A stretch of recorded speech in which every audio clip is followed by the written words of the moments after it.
Du temps où je vivais en Turquie, en hiver, on m'avait dit que le soleil ne reviendrait pas avant l'été et que le ciel resterait gris.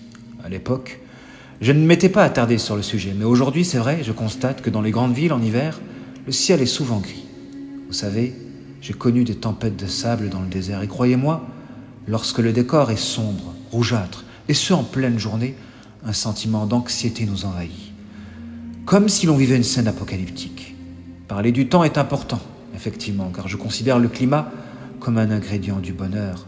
Je me répète souvent d'ailleurs, on a besoin du soleil et d'un beau ciel bleu pour retrouver la joie, et ce particulièrement en cette période de confinement. Je plains ces non-croyants pour qui ne compte que cette vie. Déjà que nous, musulmans, on a des soucis avec la foi, alors que doit-il en être de ces gens pour qui le paradis c'est ici-bas? Ces pauvres étudiants qui se retrouvent à passer toute leur journée devant un écran, alors qu'on le sait, la fac, les études ne sont très souvent qu'un support pour pouvoir rencontrer d'autres personnes, découvrir d'autres horizons. Et pas que les études d'ailleurs. Du coup, les gens sombrent naturellement dans la dépression. La dépression, c'est quoi? Se consumer, de voir un idéal s'éloigner. La dépression vide, elle tétanise. Et d'ailleurs, sans but, comment peut-on l'éviter? Si le bon temps est un ingrédient du bonheur, alors je n'oublie pas les bons plats.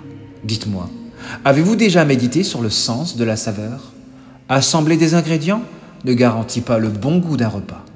Je plains ces galériens, ces célibataires endurcis, qui ne parviennent pas à unifier leurs aliments en produisant des assiettes succulentes. Bien au contraire, très souvent leurs assiettes sont fades, car la saveur réside effectivement dans la sauce. C'est elle qui unifie tous les ingrédients. Et il en va de même de la science. Savoir est une chose, mais le plus important, c'est d'unifier toutes les connaissances. Vous pouvez répondre à des questions, mais êtes-vous capable de faire une synthèse des réponses afin de tirer une globale conclusion?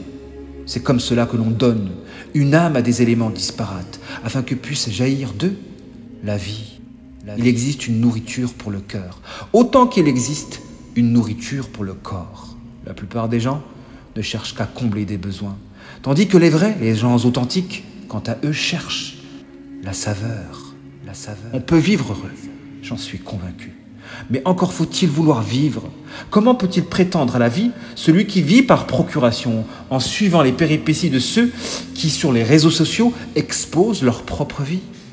L'existence virtuelle a pris le dessus de nos jours sur l'existence réelle, si bien qu'il existe des assassinats dans le virtuel, autant qu'il peut exister des assassinats dans la vie réelle.